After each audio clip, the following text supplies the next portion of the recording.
In this guide, I'm going to show you how to enable VRR on your PS5. This is Miguel from Just Boz, and before we get into this guide, make sure to like the video and subscribe to the channel with all notifications on for more content like this. It really does help out the channel and we'd greatly appreciate it. If you have any questions, just ask them down in the comment section below. I'm going to be doing my best to reply to every single comment down there.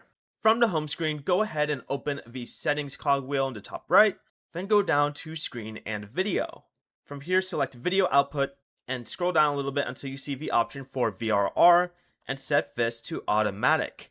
You can also turn on apply to unsupported games within this option here, which may improve the frame rate in some games without official VRR support. Turn this option back off if you notice any visual problems though.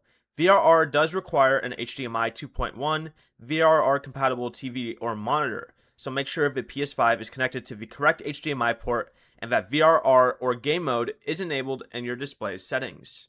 Before you leave, remember to like the video and subscribe to the channel with all notifications on for more content like this. It really does help out the channel and we'd greatly appreciate it. And if you did have any questions, just ask them down in the comment section below.